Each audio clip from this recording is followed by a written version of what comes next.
Шанхайдың солтүстік шығысындағы Чаншэн ауруханасының палатасында 24 жасар Лин Фэн көзін ашты. Төбедегі ақ шам көзін шағып, ол қолын көтеріп, маңдайын сипады. Маңдайындағы таңғыш өте қалың, басы қатты сырқырайды. Палатаның терезесінен алып ғимараттар көрінеді. Ол: «Мен кіммін? Бұл қай жер?» деп тыныш сұрады.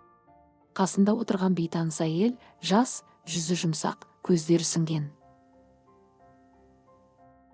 «Ол сен Лин Фэнсің, мен сенің әпкең Лин Сю, сен апат болдың. Жол апаты. 2 апта комада жаттың. Бірақ қазір жақсы болдың» деді. Лин Фэн ойланып, ештеңе есіне түсірмеді. Ол өз атын, туған жерін, тіпті әпкесін де білмеді. Дәрігер келіп, миының жарақаттанғанын, жаттың бір бөлігі уақытша жоғалғанын түсіндірді. «Ол қайта есіне ала ма?» деп сұрады Лин Сю. Дәрігер: «Мүмкін, бірақ білмейміз, ине адам бұрынғысын толық ұмытады. Енді ол жаңа өмір бастайды» деді. 3 ай өтті. Лин Фэн ауруханадан шығып, Лин Сюмен бірге Шанхайдың шеткі ауданындағы шағын пәтерде тұра бастады. Ол еш нәрсе істемеді. Күніне көп ұйықтап, терезеден қарап отырды. Бір күні кешке ол үйдің жанындағы шағын алаңға серуендеп шықты. Алаңда бірнеше жасөспірім футбол ойнап жатты. Олардың ойыны қарапайым, бірақ Лин Фэн бір нәрсені сезді, оның денесі әлдеқашан ойнағысы келіп тұрғандай. Жасөспірімдер допты абайсызда оның жанына домалатты. Лин Фэн бүгіліп допты көтеріп алды. Сол сәтте оның денесі бұйрықсыз әрекет етті.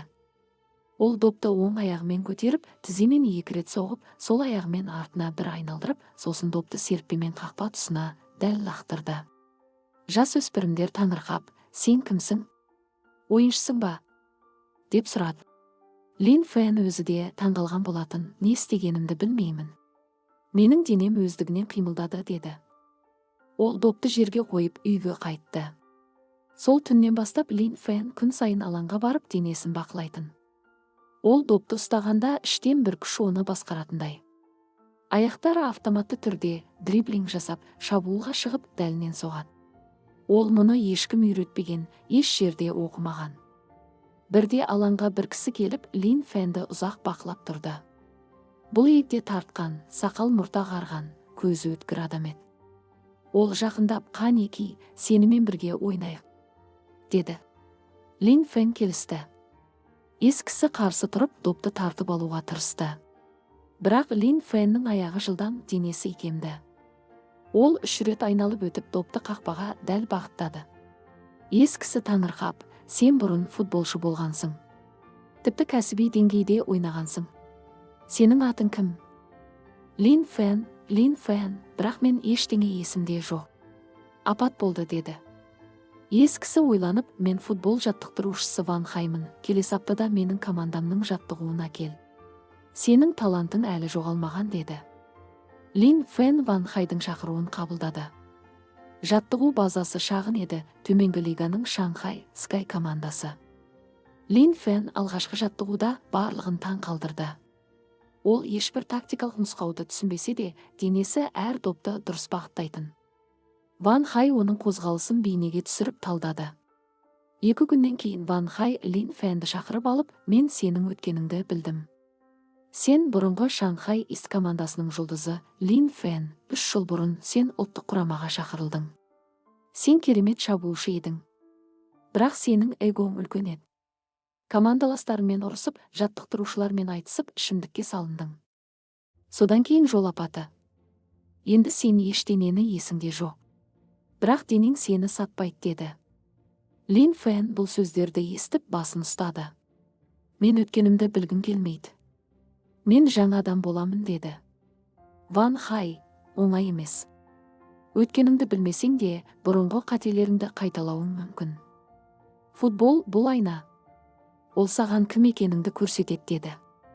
Лин Фэн командамен бірге жаттыға бастады. Ол өткенін білмегенмен денесі күн сайын керемет нәтиже көрсетті. Бірақ проблема басқа жерде еді. Командада бір ойыншы Чжан Юн оны бұрыннан білетін. Чжан Юн оған: «Сен, Лин Фэн, сен өзіңшіл ойыншы едің. Бірде матчта сен маған доп бермедің, өзің соққың келді. Сосын біз ұтылдық деді. Лин Фэн, мен оны есіме түсірмеймін. Мен енді басқаша боламын деді. Бірінші матчта Лин Фэн 2 гол соғып, 1 пас берді. Команда жеңді. Бірақ екінші тайның соңында ол допты алып, 3 қарсыласты айналып өткенде, оның бойындағы бұрынғы эго ояна бастады. Ол өзі соғуды шешті, бірақ қақпашыға тигізді. Командаластары оған, ана жерде бос орын бар еді, беру керек деп айғайлады. Лин Фэннің ішінде бір дауыс, сен ешкімге тәуелді емессің. Сен жұлдызсың деді. Ол көзін жұмып, терең тыныс алды. Матчтан кейін Ван Хай онымен сөйлесті. Лин Фэн, сенің денең ойнайды, бірақ сенің ескі эгоң да оянады. Бұл жатсыздықтың емес, табиғаттың заңы. Сен бір кездері мықты болдың, сол мықтылықтың кесірінен жалғыз қалдың. Енді сенде екінші мүмкіндік бар. Бірақ егер өзгермесең, тарих қайталанады деді. Лин Фэн түні бойы ұйықтамай, өзінің бұрынғы суреттерін, матч жазбаларын көрді. Ол бейнеден өзінің айқайлап допты таласып, командаластарын итеріп тастағанын көрді. Оның көзіне жас келді. Мен сол адам болғым келмейді деді.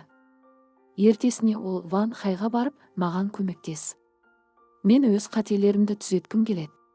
Денем ойнауды біледі, бірақ менің жүрегім әлі үйренбеген деді. Ван Хай оған күн сайын психологиялық жаттығулар берді, командаластармен сөйлесу, өзін шектеу, өзгенің пікірін тыңдау. Бір айдан кейін шешуші матч болды. Қарсылас күшті команда. Лин Фэн алаңға шыққанда, трибунада оның бұрынғы жаттықтырушысы отырғанын көрді. Ол бұрын байланыс болған, енді қарсы команданың бапкері еді. Лин Фэннің ішіндегі ескі дауыс, оларға өз құныңды көрсет. Сен ең мықтысың деді. Бірақ Лин Фэн басын шайқап, жоқ, біз біргеміз деді. Матч барысында ол алғашқы голды дәл паспен бастады. Екінші голда ол допты алып, 2 қарсыласты айналып өтіп, бірақ өзі соқпай, бос тұрған Чжан Юнға берді. Чжан Юн соқты, гол. Командаластары Лин Фэнді құшақтады. Ойын 3-1 есебімен аяқталды. Лин Фэн матчтың үздік ойыншысы атанды. Ол трибунаға қарап, бұрынғы бапкеріне бас изеді. Кейін журналистер одан, жадыңызды жоғалтып қайта оралған сезім қалай? Деп сұрады. Лин Фэн, жатсыз болу, бақыт. Өйткені мен бұрынғы қателерімді еске түсірмеймін.